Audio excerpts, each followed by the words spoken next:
Enfin, cette information sportive aussi pour clore cette édition. Sika Olivast a déjà décroché son billet pour les Jeux Olympiques de 2024 en juin dernier.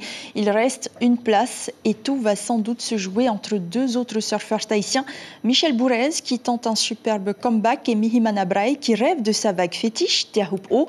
Les surfeurs ont démarré leur sprint sur le circuit européen. Tout se jouera en février prochain. Les détails avec Eric Santas, Victor Pérez-Boucheron et Nicolas Dalbon. Sika Olivast a le sourire, plus encore avec un ticket olympique en poche.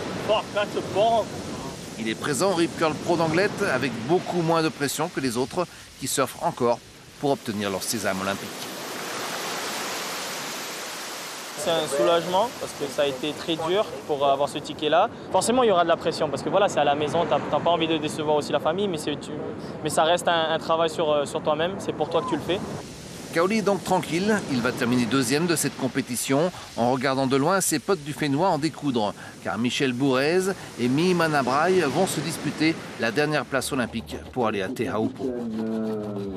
J'avais pas le choix en fait, avec toutes les blessures que j'ai eues, le fait d'essayer de revenir à 100%, ça a pris du temps. Et j'ai raté énormément de compétitions pour la qualification, mais c'est juste l'envie qui fait la différence.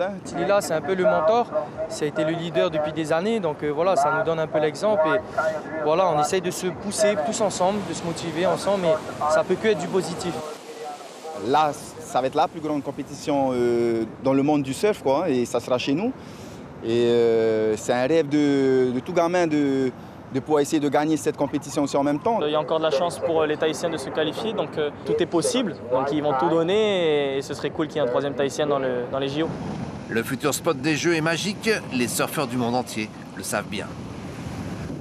J'ai commencé à surfer la vague à l'âge de 9 ans et voilà, je suis tombé amoureux dès la première fois et maintenant j'ai 27 ans. Voilà, c'est magnifique, quoi. Je surfe tout le temps là-bas et elle ne changera jamais. Mais il n'y avait qu'un Tahitien pour parler comme ça de sa vague, amoureux de Te Ahupu'o.